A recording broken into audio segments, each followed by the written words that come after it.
시편 48편 고라자손의 시 곧 노래. 시인데 곧 노래잖아요. 그러니까 얘도 마찬가지지. 시인데 그러니까 우리 지금은 알 수 없는 어떤 모음을 붙여갖고 노래를 만든 거라서 시 곧 노래.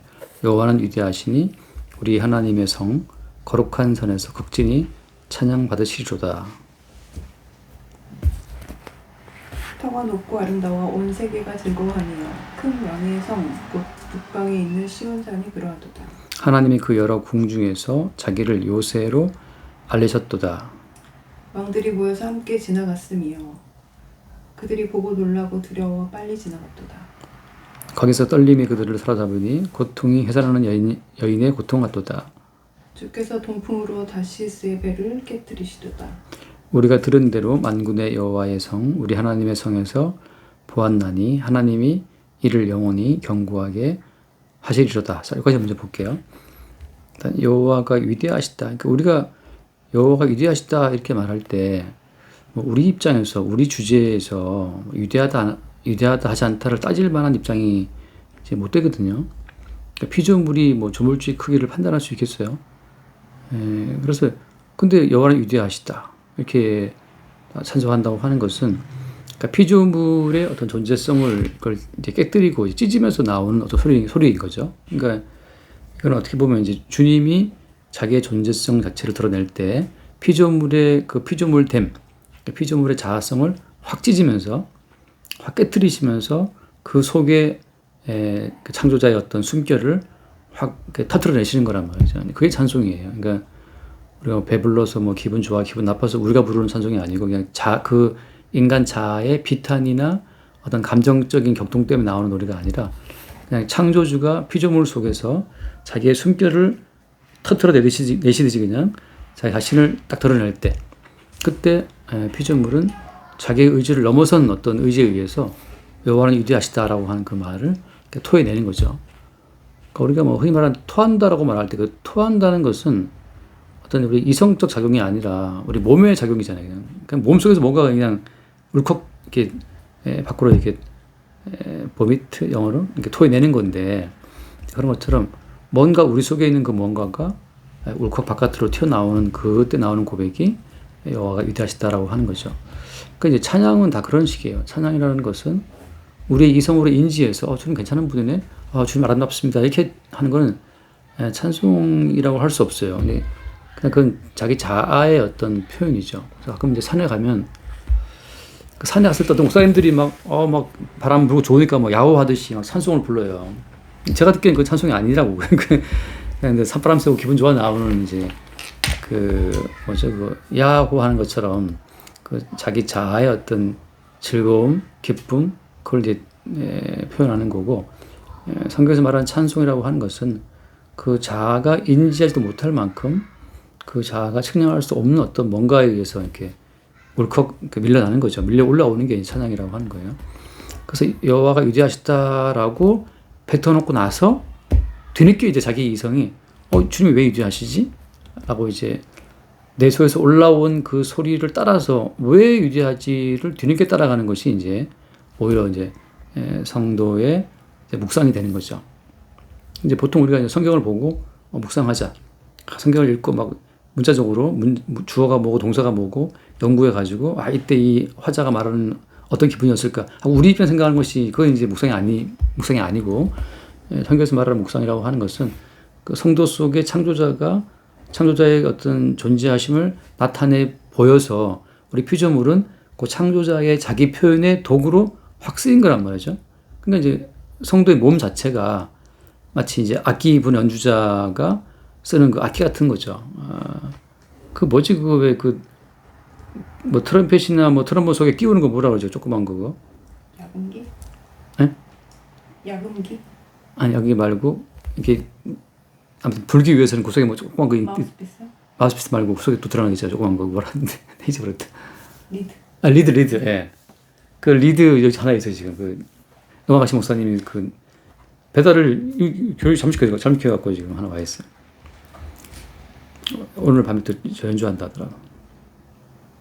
그러니까 이제 마치 리드 같이 인간은 그 악기의 리드라든지 악기의 몸체 같이 그러니까 주님이 자기를 표현하는데 동원된 어떤 성도의 몸인 거죠. 그래서 이제 자기를 통해 표현된 그 주님의 자취를 흔적을 뒤늦게 이게 뭐지라고 훑어보는 그것이 이제 묵상이 되고 그게 이제 말씀 연구가 돼야지 마땅한 거죠. 근데 이제 반대로 내가 주체가 되어서 이제 기록된 말씀을 보고 이 뭐라고 써놨지 이게 하고 이제 그걸 연구한다 할 것 같으면 그 내가 주체가 되어서 내가 하는 연구이기 때문에 그야말로 하는 이론이 돼버려요. 그래서 원래 이제 소리의 원래 뿌리는 거니까는 우리 속에 계신 창조주의 그 주님께서 피조물을 통해 자기 자신을 나타내고 표현할 때 나타나게 된 그거 자체가 그게 원래 소리죠. 원래 소리. 그래서 여호와는 위대하시다라고 말할 때 이게 그냥 뭐가 위대한데 왜 위대한데 이걸 할 것도 없이 그냥 그 속에서 훅 튀어나오는 고백이 위대하시다고 하는 거죠. 그래서 우리 하나님의 성 거룩한 산에서 극진히 찬양하리다 하면서 이제 나오는 말이 우리 하나님의 성 거룩한 산이라고 하는 개념이 나오는 거예요. 그래서 하나님의 성은 뭐냐? 거룩한 산은 뭐냐? 그 산에서 극진히 찬양받으실 것이다. 그러니까 주님이 찬양받는 장소가 따로 있다는 거죠. 그 주님이 그 찬송 받으시는 그 장소가 따로 있는데 그 장소가 어디예요? 그 장소가 하나님의 성 거룩한 산이라고 하는 거죠. 그리고 그 장소가 터가 돋고 아름답다. 근데 거기 뒤에 나와 있어요. 터가 돋고 아름다워서 온 세계가 다 즐거워하는데 그 북방에 있는 그 무엇이 시온산이 그러하다라고 해서 시온산이라고 하는 그 장소가 지금 하나님의 거룩한 성이고 거룩한 산이고 하나님의 찬양 받으실 곳이라고 하는 거. 터가 돋고 아름다워서 온 세계가 즐거워하는 그 특별한 장소가 시온산이라고 이제 하는 거죠. 시온산. 그래서 이제 시온산의 개념이 나오는 거예요. 그래서 엄밀히 말하면 이 시온산이라고 하는 이 장소는 나중에 무엇으로 실체화가 돼요? 사실은 시간과 공간조차도 어떤 창조자의 자기 표현의 일부인 거죠. 그러니까 시간과 공간 그리고 어떤 소리, 어떤 형태의 변화 그 모든 것들이 다 창조자의 자기 표현인데 이 시온산이라고 하는 마찬가지예요. 결국은 그러니까 모든 만물은 어떤 인물이라고 할 수도 있죠. 그러니까 창조자라고 하는 한 분으로 다 집약이 돼요. 그러니까 창조자에게서 어떤 소리가 나오고 어떤 시간이 형성이 됐고 공간이 만들어진단 말이죠. 공간.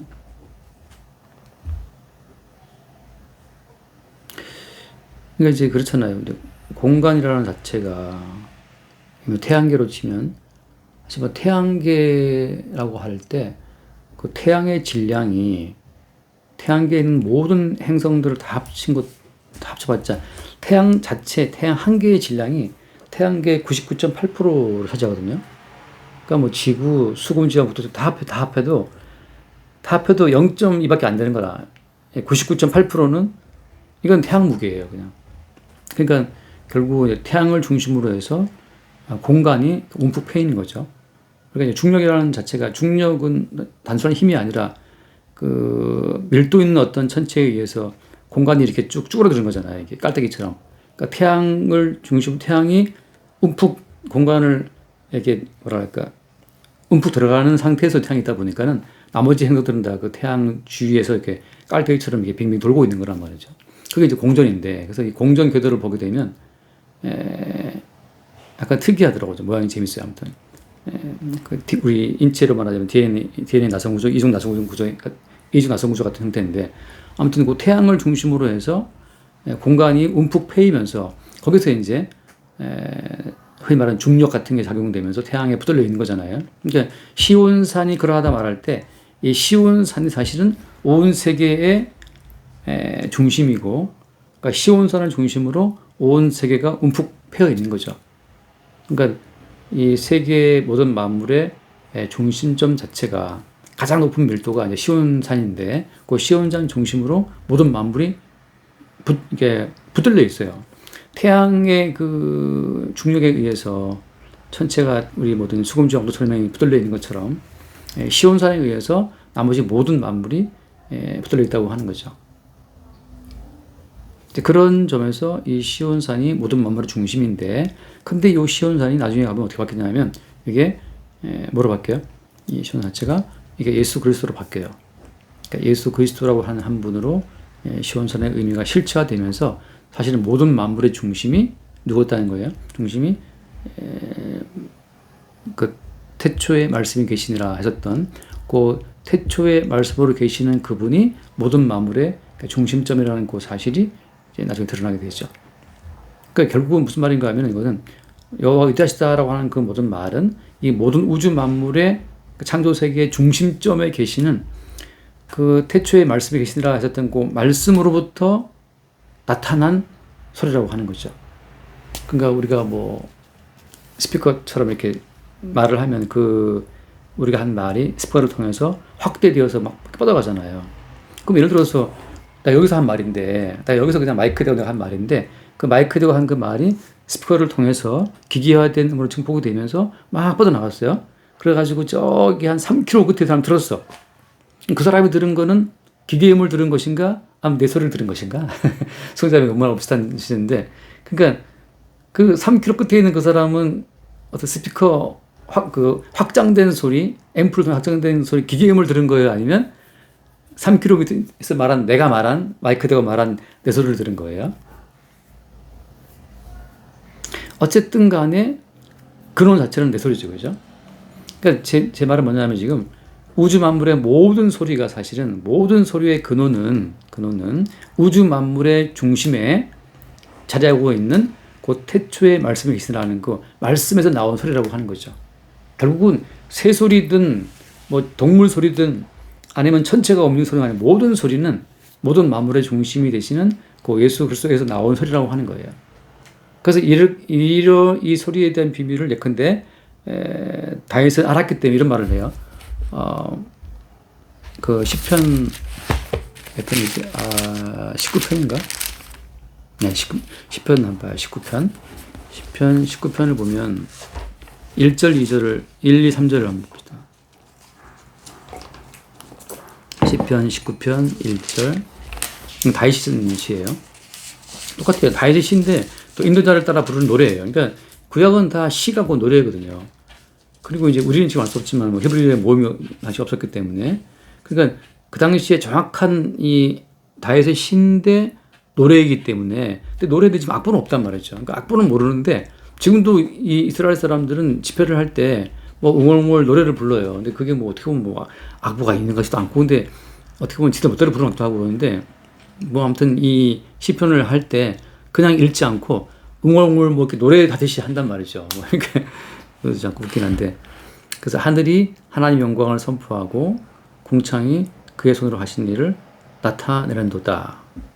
날은 날에게 말하고 밤에게 지식을 전하니 언어도 없고 말씀도 없으며 들리는 소리도 없으나 그의 소리가 온 땅에 통하고 그의 말씀이 세상 끝까지 이르도다. 하나님이 해를 위하여 하늘의 장막을 베푸셨도다. 그러니까 여기서 보면 언어가 없다, 말도 없다, 들리는 소리도 없다. 그런데도 불구하고 그의 소리가 온 땅에 통했다는 거죠. 그러니까 결국은 이 모든 창조 세계의 근원에 계신 그분이 하신 그 모든 말씀이 모든 피조물을 통해서, 그러니까 모든 피조물이 사실은 그 창조자의 앰프예요, 앰프. 창조자의 소리를 증폭시키는 작용을 하면서 그 모든 만물이 창조자의 말을 전하는 리드처럼 악기처럼 동원되어서 온 세계에 쫙 퍼져간다는 거죠. 그래서 그의 소리가 온 땅에 통하고 그의 말씀이 세상 끝까지 이른다라고 하는 거예요. 그래서 그런 점에서 다윗이 봤을 때는 하늘이 하나님 영광을 선포한다. 그러니까 다윗 입장에서는 하늘이 뭔가 소리를 내고 있는데 그 하늘에는 그 모든 소리를 들어보니 그 소리는 이 모든 하늘과 땅을 창조하신 그 창조자로부터 나온 소리라는 사실을 다윗이 알고 하는 고백이라는 거죠. 그래서 날은 날에게 말한다는 거예요. 이게 이제 아까 제가 드린 비유는 그냥 마이크에 대고 한 말을 앰프가 증폭시키고 스피커를 통해서 저기 날아가지만 창조자의 소리라는 소리 자체는 날은 날에게서 날에게로 밤에게서 밤에게로 그러니까 낮에도 그 소리는 전파되고 밤도 전파되고 그러니까 낮과 밤의 그 모든 작용 자체가 창조자의 소리를 전파하고 전달하는 앰프의 어떤 역할을 하고 있다는 거죠. 그래서 모든 창조 세계는 그 창조자의 말씀을 전달하고 증폭하고 또 전달하는 그 역할을 하고 있다는 거예요. 이제 근데 그 뒤에 나오는 말을 또 하게 되면 좀 말이 길어지니까 또 나중에 하고 어쨌든 간에 그렇게 전달되는 거예요. 근데 이제 이렇게 전달되는 요 내용이 무엇이냐를 압축하게 되면 한번 그 7절 말씀 맞아 볼게요. 19편 7절. 여호와의 율법은 완전하여 영혼을 소성시키며 여호와의 증거는 확실하여 오둔한 자를 지혜롭게 하며. 제가 옛날에 이거 볼 때는 앞에서 지금 막 창조자의 소리를 말하다 갑자기 뒤에서 율법을 말해가지고 이게 앞뒤가 왜 이렇게 뭐지라고 했는데, 자, 피조 세계에서 전달되는 그의 모든 소리를 다 걸러서 문자화를 시켜보니까 그게 말씀, 율법이라고 하는 거예요. 그러니까 의미 없는 소리들이 아니라, 그러니까 피조 세계에서 맴도는 그 모든 말을 다 수집하고 모아가지고 데이터화를 해보니 그게 율법이고 그게 기록된 말씀이라고 하는 거예요. 그러니까 이 피조 세계에서 말하는 그 모든 말도 결국은 다 뭘 말하는 거냐면 말씀을 이야기하는 거예요. 그래서 그 말씀을 듣고 보니까 예를 들면 뭐 10절 말씀, 10절. 곧 많은 순금보다 더 사모할 것이며 꿀과 송이 꿀보다 더 달다. 네. 근데 이제 그러니까 모든 만물에 증복된 소리들을 다 모아서 데이터를 해서 기록한 것이 말씀인데, 율법인데, 그 율법을 내가 읽어보니 거기에 어때요? 똑같은 거예요. 이제 기록된 말씀이지만 그 기록된 말씀을 꽉 짜보니까 그 말씀 속에서 또 만물의 어떤 핵심 정수가 나오는 거예요. 그게 이제 말하자면, 이제 제가 다시 말씀드리겠지만 이 모든 만물이 말하는 그 말씀의 핵심을 꾹 짜보니까 거기서 나온 것이 이제 예를 들면 예수의 살과 피인데, 예수의 사랑이라고 하는 건데, 그 예수의 사랑이 나오기 때문에 다윗이 한 말은 꿀보다 달다는 말을 하는 거예요. 그리고 모든 소리들을 다 모아서 문자화를 하면 그것이 말씀인데, 그 말씀 자체를 또 한번 꾹 짜서 먹어보니 그 모든 말은 꿀처럼 달았다는 거죠. 그래서 그 말씀 속에 뭐가 들어있기에 단 것이냐, 그 모든 말씀 가운데 창조자의 살과 피의 요소가 들어있다는 것인데, 그걸 이제 쉽게 말하면 사랑이에요. 사랑. 주님의 사랑이 들어있었기 때문에 다윗은 모든 말씀 가운데에서 주의 사랑을 본다고 하는 거예요. 그럼 바꿔 말하면 어때요? 모든 만물이 전달하고 있는 그 소리는 뭘 담고 있다는 거예요? 창조주의 사랑을 담고 있다는 거예요. 그러니까 그 모든 소리들을 다 채취하고 모아서 딱 끌어 모아서 문자를 해도 성경인데 거기에 사랑이 들어있다고 하는 거죠. 그래서 우리가 왜 사막에 밤새 내린 이슬들이 막 쫙 맺혀 있을 때 그 이슬들을 모아서 이제 물을 마시는 것처럼, 이 모든 만물이 결국은, 그러니까 밤새 어떤 그 밤이 가고 새벽이 될 때 어떤 이슬이 딱 맺혀 있는 것처럼 이 모든 소리들이 맺혀진 이슬처럼 맺혀지게 되면 그것이 말씀인데, 그 말씀 자체를 받아 먹게 되면 다윗처럼 꿀보다 달다고 하는 고백이 나온다는 거죠. 그래서 이제 한 번 더 거기 끝에 넘어올게요. 거기 예를 들어서 14절. 나의 반석이시여 나의 구속자이신 여호와여 내 입의 말과 마음의 묵상이 주님 앞에 연락되기를 원하나이다. 이 상태에서 이제 주님 앞에 자기의 입의 말과 마음의 묵상. 사실은 이제 이게 같은 말이에요. 이제 무슨 말이냐면, 내 입의 말과 묵상 자체는, 마음의 묵상이라고 하는 것은 그냥 나도 모르게 올라오는 중얼중얼 나오는 그 읍소리는 소리를 말하거든요. 그러니까 이거는 어떻게 보면 약간 고의적이지 않은데 불구하고 그냥 툭툭툭 튀어나오는 말들이 있잖아요. 그런 모든 말들이 마음의 묵상인데, 내가 의도적으로 작심하고 하는 그 말과 의도치 않았음에도 불구하고 그냥 튀어나오는 어떤 그 묵상들, 그 읍소리는 그 모든 말 자체가 다 주 앞에 연합되기를 원한다는 거죠. 왜냐하면 그 모든 말의 원천이 주께로부터 왔기 때문이죠. 그러니까 이제 우리가 지구도 빛나는 별이잖아요. 근데 지구가 뭐 왜 빛나요? 사실 태양빛 때문에 빛나는 거거든. 달은 왜 빛나요? 마찬가지죠. 그러니까 태양계에 있어서는 그 태양이 가장 높은 질량이 99.8%가 질량을 차지하고 그 태양빛에 다 존재하고 있는 건데, 마찬가지로 지금 다윗이 말하고 있는 것은 내 입의 말과 묵상 자체는 뭐냐면, 주님께로부터 온 말, 주께로부터 왔었던 그 소리에 대한 어떤 메아리처럼 반응처럼 나오는 것들이 다윗의 입의 말과 묵상이라고 하는 거예요. 결국은 무슨 말이 나오겠어요? 똑같아요. 아까 말했지만 이 천지 가득한 이 모든 말을 모으고 그 모든 말을 내가 먹게 되면 사랑을 본다는 것처럼 결국 이제 우리가 하는 말과 마음의 묵상도 결국 뭘 하냐면 결국 사랑에 대한 고백이라고 하는 거죠. 그러니까 소리라고 하는 것은 그러니까 창조자 입장에서는 그 소리가 결국은 이제 하나님은 사랑이시기 때문에 사랑을 담고 있는 소리가 발화되어서 나간 것이고 그 사랑을 품고 하신 그 모든 말씀이 모든 만물 가운데 증폭되고 날은 날에게 밤은 밤에게 계속 증폭되면서 나중에는 그것이 말씀으로 하나가 데이터화가 돼서 우리 가운데 오게 되면 사랑을 담고 있는 말씀이라고 하는 거죠. 결국 소리로 전달되는 것은 무엇이냐. 그러니까 어떻게 보면 그런 것 같아요. 그것이 바른 소리인가 나쁜 소리인가라고 할 때 그것의 뭐랄까 결정 자체는 그게 이제 사랑인데 이거 뭐 사랑을 데이트할 수 있나 이제 이게 문제긴 한데 아무튼 그렇습니다. 그래서 돌아와서 보게 되면 그래서 이게 48편 돌아와서 보게 되면 그래서 하나님이 극진히 찬양받으실 그 어떤 아름다운 특정한 장소가 있다. 그 장소가 시온산이라고 하는 거죠. 그래서 말하면 그 시온산으로부터 모든 소리가 올려 나왔고 그 소리를 들은 또 우리는 동일하게 그 시온산에서 주님을 향한 찬송을 드린다고 하는 거죠. 그럼 이제 이 시온산이 어떻게 예수 그리스도에 연결되느냐? 이거 이제 구약 신앙이 다 쭉 아무튼 쭉 긴 흐름으로 증가하고 있는 거예요. 이제 우리가 알다시피 시온산은 예루살렘 그 산의 일부란 말이죠. 예루살렘 성에 있는 그 성에 있는 그 자체를 시온산성이라고 불렀거든요. 다윗이 점령해서. 그러니까 이 시온산을 점령할 때 다윗이 점령하는데 이제 이건 무슨 말인가 하면은 이런 거예요.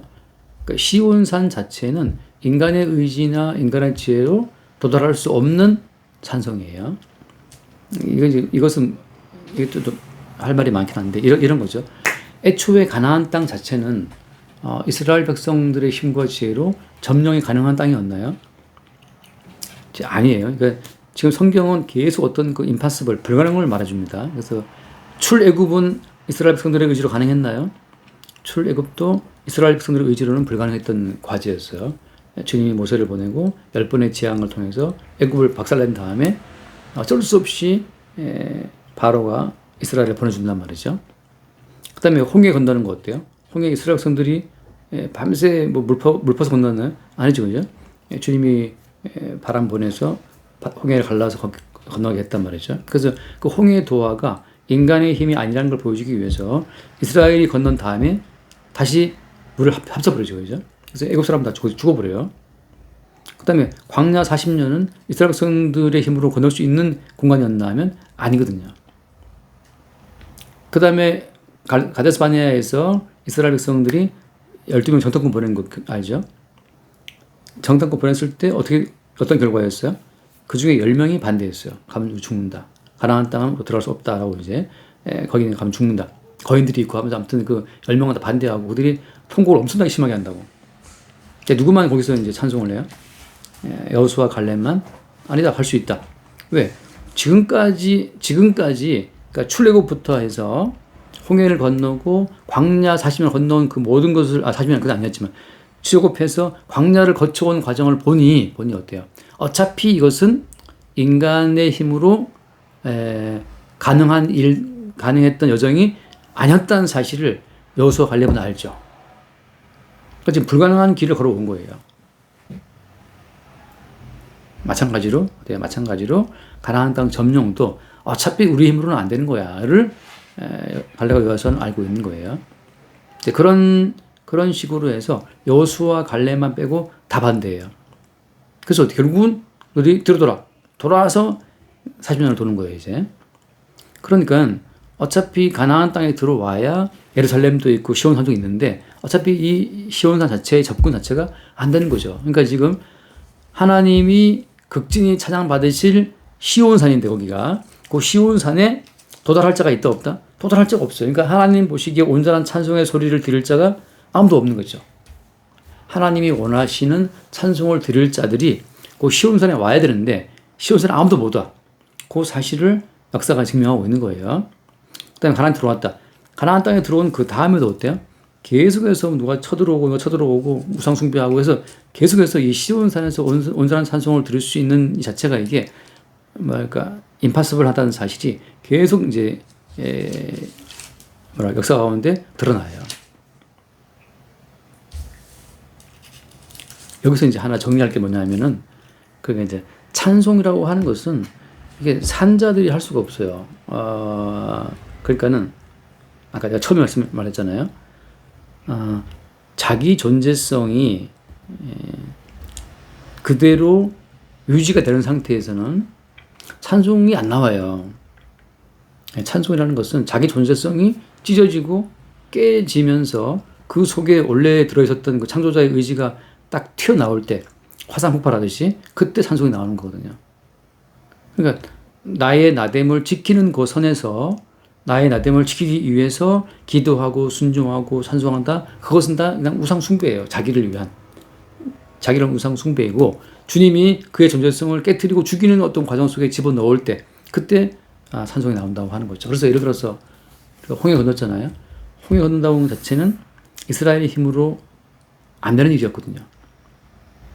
그래서 얼른 잠깐 보면 출애굽기 말씀을 보면 홍해 건넌 다음에 이스라엘 사람들이 미친 듯이 찬양을 미친 사람들 찬양하는데 홍해 건넌 다음에 예를 들어서 15장 1절을 보게 되면 15장 1절 이때에 모세와 이스라엘 자손이 이 노래로 여호와께 노래하니 일렀으되 내가 여호와를 찬송하리니 그는 높고 영화로우시니요 말과 그 탄 자를 바다에 던지셨음이로다. 여호와는 나의 힘이요 노래시며 나의 구원이시로다. 그는 나의 하나님이시니 내가 그를 찬송할 것이요 내 아버지 하나님이시니 내가 그를 높이리로다. 여호와는 용사시다 하고 이제 쭉 찬송한단 말이죠. 그러니까 이런 찬송은 방금 이제 홍해 바다를 건너오자마자 추격하고 있는 애국 군대를 주님께서 홍해를 합함으로써 다 죽였을 때 그때 나오는 찬송이란 말이죠. 한 번 더 보게 되면 거기 15장 19절 말씀 보게 되면 19절 이게 지금 쭉 다 찬송이에요. 뭐 찬송이 되게 길어요. 쫙 나온단 말이죠. 바로의 말과 병거와 마병이 함께 바다에 들어가매 여호와께서 바닷물을 그들 위에 되돌려 흐르게 하셨으나 이스라엘 자손은 바다 가운데서 마른 땅으로 지나간지라. 아론의 위 선지자 미디암이 손에 소고를 잡으매 모든 여인도 그를 따라 나오며 소고를 잡고 춤추니 미디암이 그들에게 하답하여 이르되 너희는 여호와를 찬송하라. 그는 높고 영화로우시며 말과 그 탄자를 바다에 던졌다. 그래서 지금 이 모세와 백성의 노래와 미디암 노래까지 쭉 이어지면서 굉장히 긴 노래를 하거든요. 앞에 보면 1절부터 해서 거기 18절까지. 이런 모든 노래는 불가능한 상황 속에 들어갔다가 나오면서 백성들의 혼이 나갔어요. 죽은 거란 말이죠. 바다에 들어갔을 때, 야, 이거 살 수 있나? 그러니까 이스라엘 백성들은 자기 죽음의 세계에 들어갔다가 나올 때, 그때 그들을 물속에 집어넣었다가, 그렇잖아. 우리가 애들을 물속에 집어넣었다가 막 버둥거릴 때 막 거의 막 숨 꺼낼 때 이제 확 꺼내주면 어때? 그러면 물 위로 나오면서 그냥 막 그때 깊은 숨을 쉬잖아요. 막. 그런 것처럼 주님께서는 자기 백성들을 죽음 속에 집어넣었다가 그 죽음 속에서 올라오게 하시면서 어떤 찬송을 부르게 하시는 거예요. 자, 그래서 이제 찬송이라고 하는 것은 요 시온산이 이제 그리스도를 말하는데, 그러니까 찬송 자체는 그리스도와 함께 죽고 그리스도와 함께 살아날 때만 부를 수 있는 거예요. 그래서 모세의 요 홍해 사건 자체를 바울이 뭐라고 설명했어요? 기억나요? 한번 고린도전서 10장을 보면 이 홍해 도화 사건 자체를 하도 바울이 뭐라고 설명하냐면 세례라고 해요. 세례. 한번 봐요. 1절 2절 봅시다. 10장 1절 2절.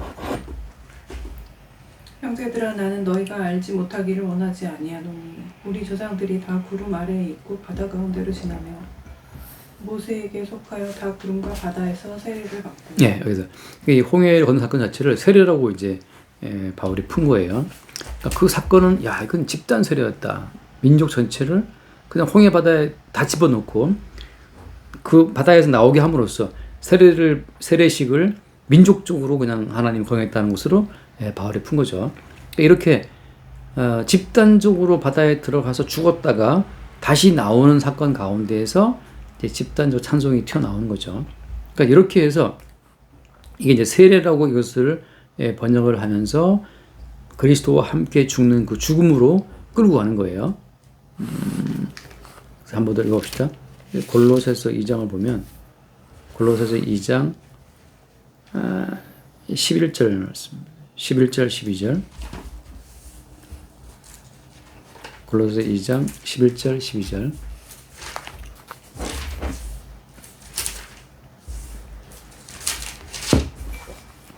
또 그 안에서 너희가 손으로 하지 아니한 할례를 받았으니 곧 육의 몸을 벗는 것이요 그리스도의 할례니라. 너희가 세례로 그리스도와 함께 장사되고 또 죽은 자들 가운데서 그를 일으키신, 여기 보면 이제 너희가 세례로 그리스도와 함께 장사되고라고 한단 말이죠. 그러니까 세례라고 하는 것은 뭐냐면 그리스도와 함께 수장되는 거예요. 세례는 뭐냐? 그리스도와 함께 죽어서 장례를 치르는 거란 말이죠. 그래서 이 세례 자체를 정확히 말하면 그리스도와 함께 십자가에 죽는 걸 말하는 거예요. 이 사건 자체를 세례 요한은 어떻게 모형화했어요? 세례 요한은 물속에 집어넣어서 요단강에서 물속에 푹 집어넣었다가 너 죽었어 하고 다시 끄집어낼 때, 그러니까 이게 죽음이라고 하는 존재의 말살, 존재의 폐기, 존재의 철거, 아무튼 뭐 존재의 죽음, 이 존재 자체의 죽음이라고 하는 이 어떤 끊어지는 이거 어떤 이 단절되는 어떤 사건 자체가 있다고 하는 거죠. 이 단절됨이 없이는 구원도 없어요. 그러니까 구원이라는 것은 존재의 연속이 아니에요. 세례는 뭐라고 했어요, 여기서? 너희가 세례로 그리스도와 함께 장사되고 있단 말이죠. 그러니까 세례는 그리스도와 함께 장례를 치르는 거예요. 죽었다는 거죠. 노아로 치면 그냥 수장돼서 죽는 거예요. 그러니까 구원이라는 것은 존재가 쭉 그대로 이어지는 게 아니고 구원 받은 사람 반드시 그 존재의 단절, 존재가 세례로 그리스도와 함께 장사하고 죽는 거란 말이죠. 이 죽음 자체가 홍해에서 죽고 광야에서 죽고 요단강에서 죽고 계속 이 죽음의 사건이 따라와요. 그러니까 한 번 죽은 그 죽음이 계속 확인되는 거죠. 그래서 이 현재 있는 내 존재가 영속되는 것이 구원이 아니라 현재 있는 존재는 어떻게 죽음 속에 들어가서 장례를 치르고 끝났어요. 이제 새로운 존재로 올라오는 것이 그것이 세례고, 그때 뭐가 나온다? 찬송이 빵 나오는 거죠. 아, 나는 이미 끝난 존재구나. 나는 이미 죽었구나. 지금 내가 사는 것은 내가 사는 것이 아니고 내 속에 다른 살고 있다는 그 사실을 고백할 때 그때 나오는 게 찬송이라고 하는 거죠. 그래서 한두 번 읽어 마실게요. 갈라디아서 2장 말씀, 뭐 수천 번 말이지만 갈라디아서 2장 20절. 이게 이제 세례와 뭐 할례와 그 자기 죽음의 사건을 다 압축해서 표현하게 되면은 2장 20절 말씀, 2장 20절.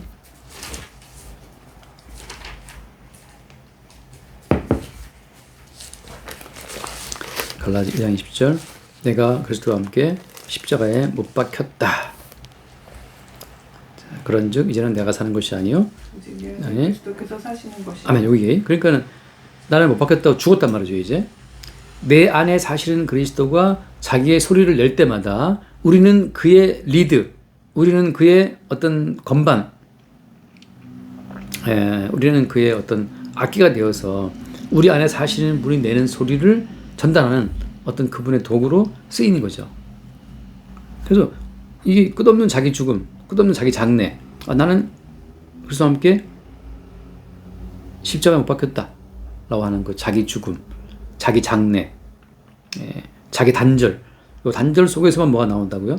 이제 내 속에 사실은 그리스도로 말미암아서 어떤 소리가 발화되는 거예요. 어떤 소리가. 그 소리는 어떤 소리겠어요? 그 소리는 아까 시온산성에 있는 주님을 찬송하는 소리. 어떤 소리겠어요?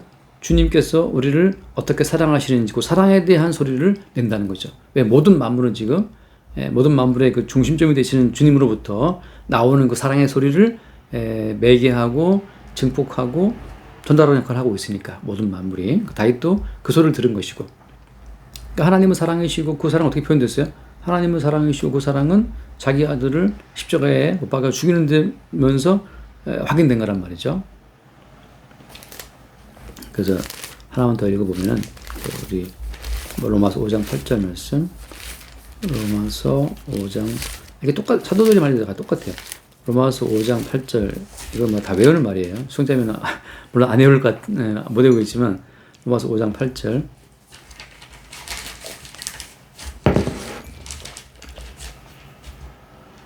우리가 아직 죄인 되었을 때 그리스도께서 우리를 위하여 죽으심으로 하나님께서 우리에 대한 자기의 사랑을 확증하십니다. 그래서 우리가 죄인 됐을 때라고 하잖아요. 그러니까 죄인 됐을 때는 자기의 소리밖에 안 들어요. 그러니까 사람이 뭐 들을 때 자기의 욕망의 소리만 듣거든요.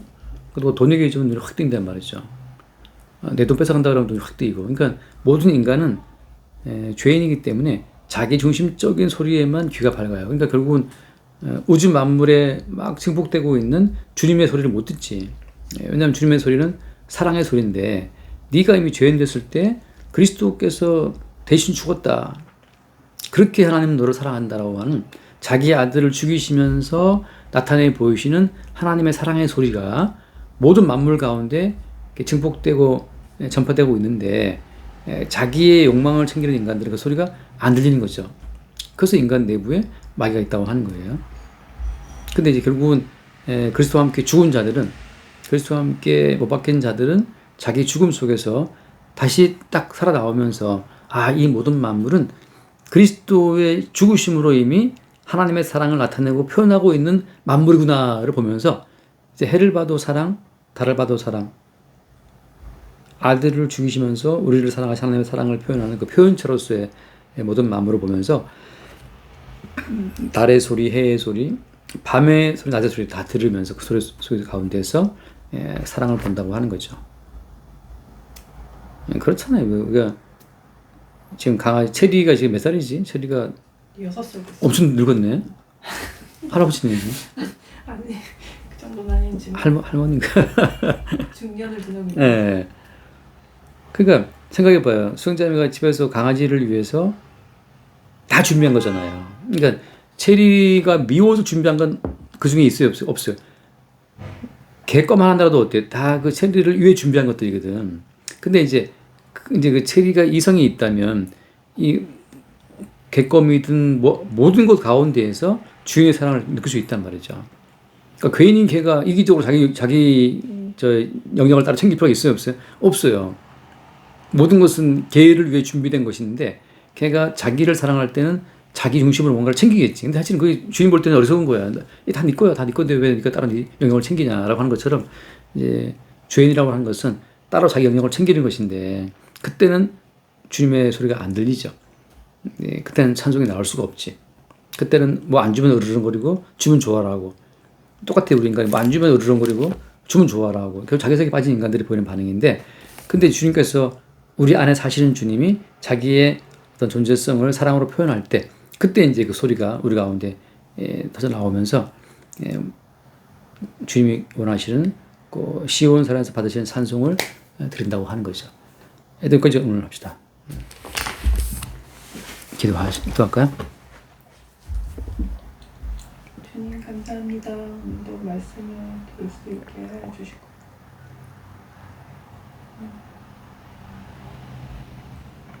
주의 빛으로 주의 사랑으로